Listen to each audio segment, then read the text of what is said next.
In today's video, I'm going to be showing you how to sound design in 6 steps. Specifically, these are the only 6 steps that you need to know to sound design any type of sound you want. In this specific case, I'm using Serum as a synthesizer, but you can use any type of synthesizer as long as you follow these 6 steps. And if you want a deeper dive into this, go to 6stepmusic.com/guide. The first step is to know the octave of the note you're sound designing. Basically, you need to know whether it's a high note or a low note. In this specific example, we're going to be sound designing a low note.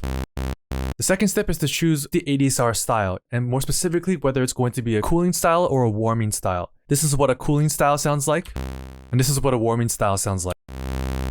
In this specific example, we're going to be using a cooling ADSR.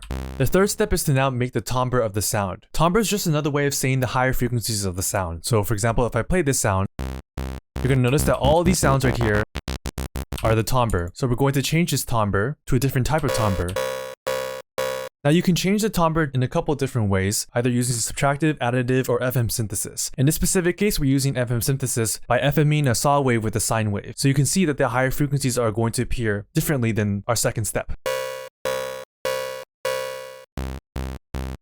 The fourth step is to apply filters, either some form of high, low, or band filter. In this specific case, we're using a high pass filter and specifically boosting some frequencies to change the timbre up a little bit more. But you can play around with this by having more of a cutoff.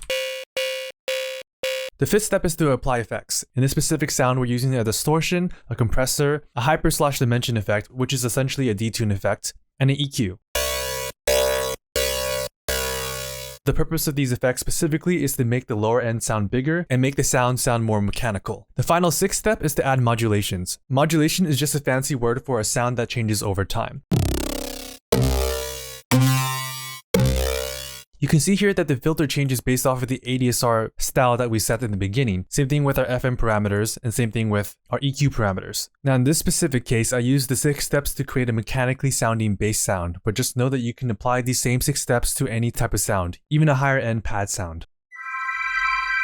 I hope this was helpful, and if you want a deeper dive into understanding how sound design applies to making full songs, click the link below this video or go to 6stepmusic.com/guide to get a free guide on how to do that. I hope you find it useful, and if you have any questions about it, just reach out to us. Thanks again for watching.